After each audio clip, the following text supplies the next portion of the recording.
Hi, folks. Rob Goller here. Thanks for joining me for another week of local history. Again, appreciate the support of this project.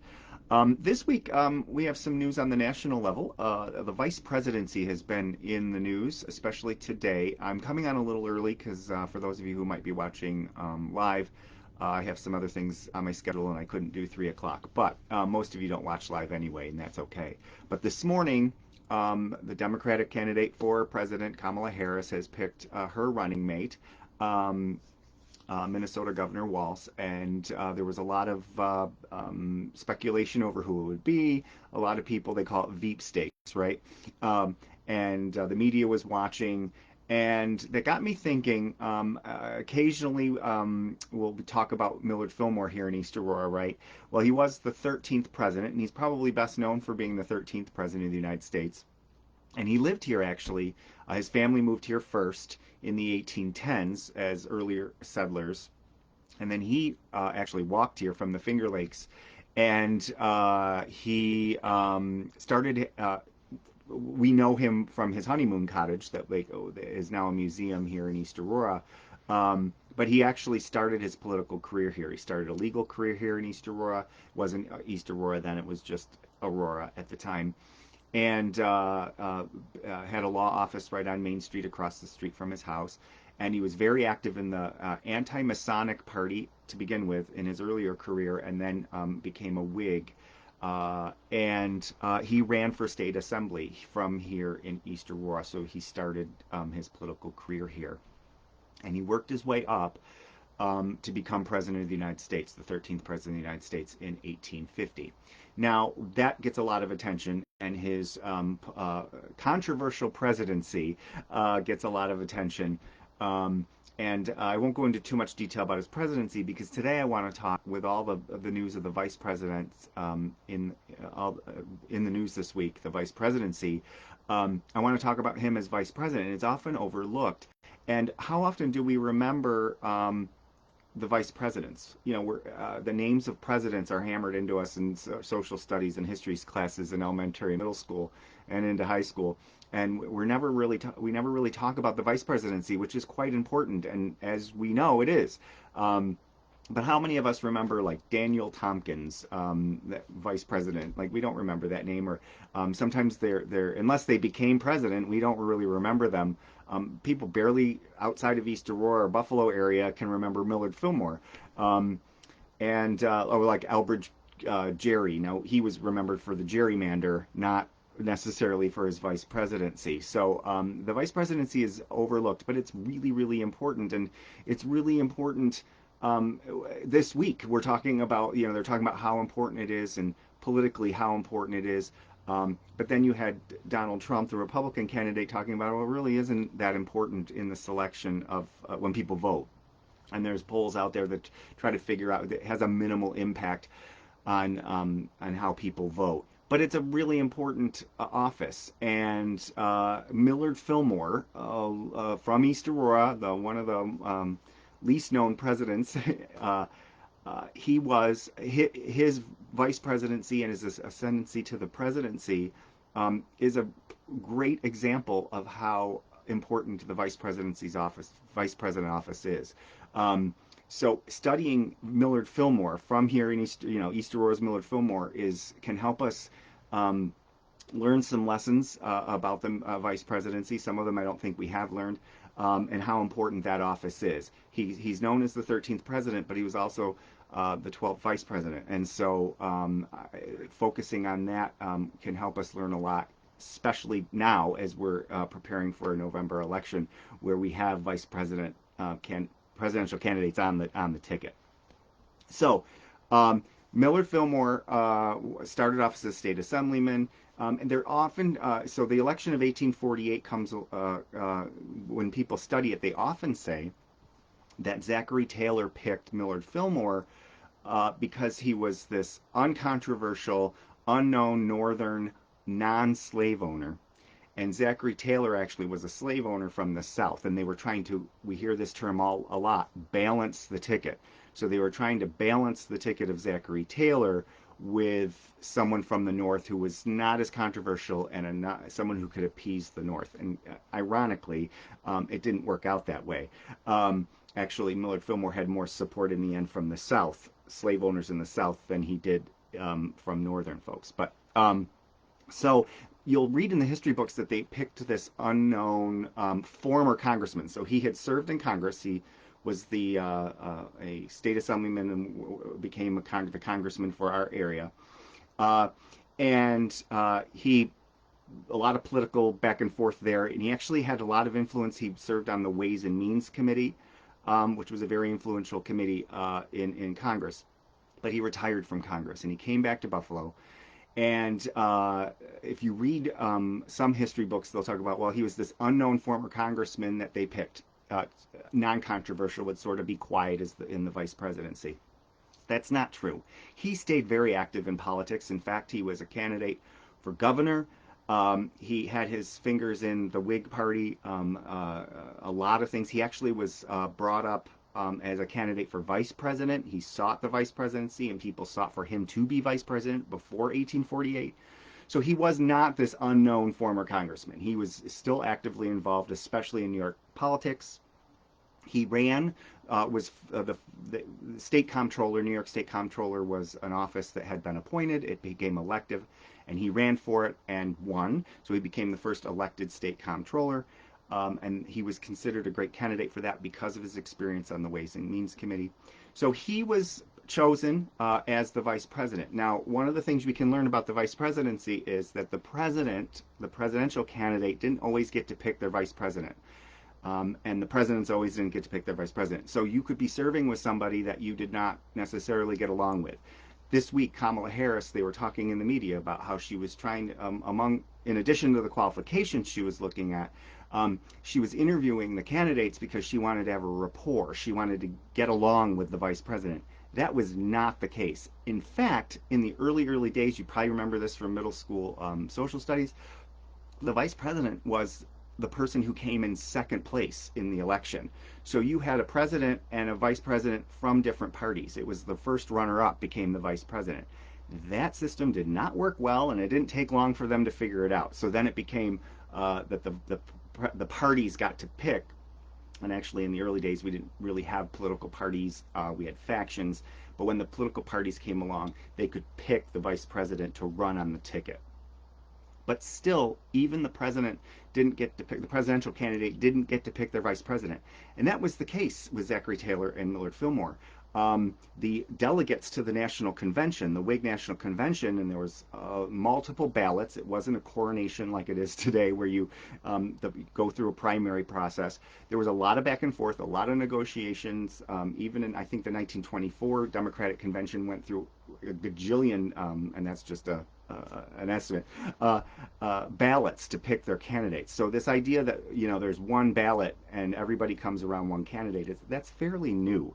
A lot of us even remember times when there was a battle on the convention floor. That happened with the Whigs in 1848, and Millard Fillmore rose up to become, after a couple ballots, become the vice presidential candidate with Zachary Taylor. Back then, you did not run for president, or vice president. It was seen as unseemly to run, to promote yourself, so other people did it for you. And actually, Zachary Taylor and Millard Fillmore didn't really talk during the campaign, so it's much different than it is today. Zachary Taylor wins, and Millard Fillmore becomes vice president. Not Zachary Taylor. Everybody probably thought, they just picked them to get elected, but probably never thought that Millard Fillmore would ever become president of the United States. Well, July 4th comes along, and they're actually putting the cornerstone on the Washington Monument, and Zachary Taylor has a bowl of cherries and yogurt or something, and gets a gastrointestinal affliction and dies. And Millard Fillmore becomes president of the United States. Problem is Millard Fillmore and Zachary Taylor didn't really, their political views on some things did not align, including the Compromise of 1850, which and the spread of slavery. So actually, Zachary Taylor was against the spread of slavery to the West. He didn't think it was practical. Millard Fillmore was against slavery, but didn't feel that the Constitution, and it really didn't allow him to curb it, so that he had to allow it because the Constitution said so. Different views. So Zachary Taylor was not keen on the Compromise of 1850, and Millard Fillmore actually told him, well, if it's a tie in the Senate, as the president of the Senate, the vice president, he would vote in favor of the compromise, which went against Zachary Taylor. So the president and the vice president, something we can learn from Millard Fillmore, didn't always agree, and they weren't lockstep. And Zachary Taylor did not get to personally pick Millard Fillmore. You heard all this week about Kamala Harris. It was her choice and her choice alone. That was not the case back then. The party actually picked, the delegates at the convention picked. So Millard Fillmore becomes president when Zachary Taylor dies, and as is customary, the cabinet quits. Usually, the president doesn't accept the resignations, and the cabinet continues on to keep the continuation going, to have as little disturbance as possible. The president died. That's enough. You got to keep a smooth transition to the new presidency. Well, in this case, Millard Fillmore accepted the resignations. He was actually kept out of cabinet meetings, the vice presidency, even though he was promised all these things when he ran for vice president. The vice presidency was not cabinet level. Today they consider it cabinet level. You can be at the cabinet meetings. You're part of the process. Back then they were not. So Millard Fillmore just was kind of on the outskirts. He presided over the Senate during very exciting times, during the Daniel Webster times, the debates on the Senate floor over slavery. He presided, but he really didn't have anything to do with the presidency. The vice president was not considered part of the presidency. So this was a case where the president dies and you have a new president who was not in the loop. And that caused quite a few problems. And that's one of the reasons I think, and a lot of historians think, that Millard Fillmore's presidency was sort of doomed from the get-go. He was not a very good president. He was not a very powerful president. We like him here locally because he was president and he did a lot of great things in Buffalo. But when you study his presidency, he really he was not ready for the job. And not necessarily his fault, but the system did not allow him to be ready for the job. So something we can learn from his experience is that we need to really think about the vice president. Things can happen.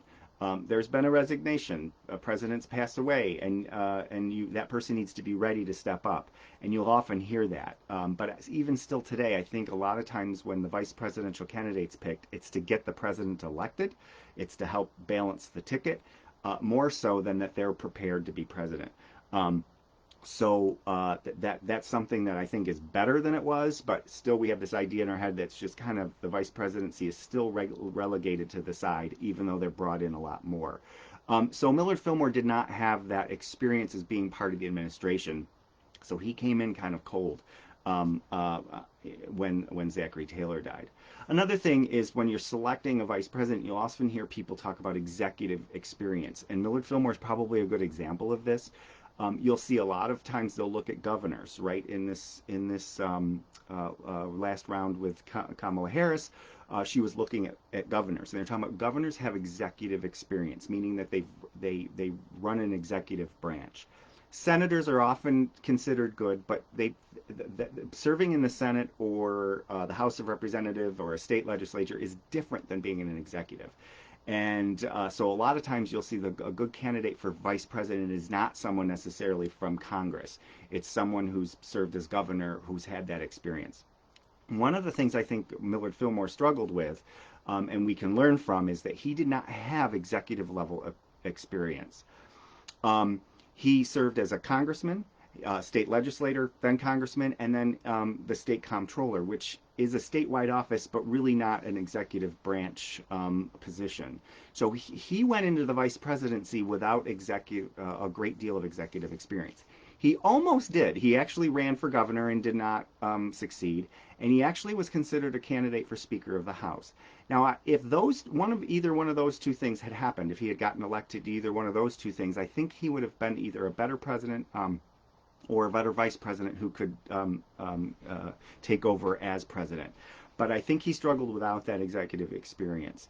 Um, and a lot of historians have written about that. Not enough, I don't think. They kind of gloss over that part of it. They talk about some of the failings he had as president. He did have some successes, but they talk about the presidency in a bubble, but not what led up to the reason why he struggled in the presidency. So he didn't have that executive experience. Plus, he was also kept out of the loop during Zachary Taylor's administration. So when he came on board, you had a cabinet who really didn't see eye to eye with him. He had different views. And so that's why today it's very tricky when you'll hear about the vice presidential selection process is they want somebody who can take over as president, but who won't overshadow the president. Someone who has similar views as the president, but not necessarily a carbon copy. So you're trying to do two things at the same time. And by studying Millard Fillmore's vice presidency, we can kind of get an idea of why some of this is important today, because we failed at it back in the 1850s. Now, Millard Fillmore becomes president of the United States. He ends up signing the Fugitive Slave Law, which was part of the Compromise of 1850, which pleased people in the South, but the Whigs up north were not happy with it. And he was not renominated. So he was not in 1852.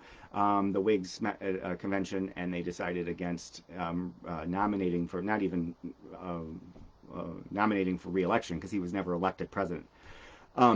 So he actually was the last Whig president. The Whig Party split and fell apart after him.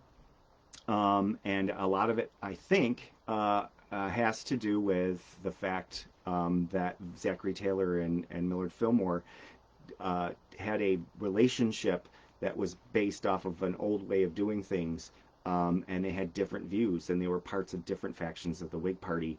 And so because the president could not pick his vice presidential candidate, the party compromised around people, and it wasn't best for keeping the party together. So today you'll see a lot of that when they talk about trying to appease different factions of the political party, but not so much that it splits the party apart. So a lot of the things we're hearing today during the vice presidential selection process, you could probably look back in the 1800s and say, oh, that's why. We allow the party at least to pick the vice presidential candidate, which wasn't the case early on.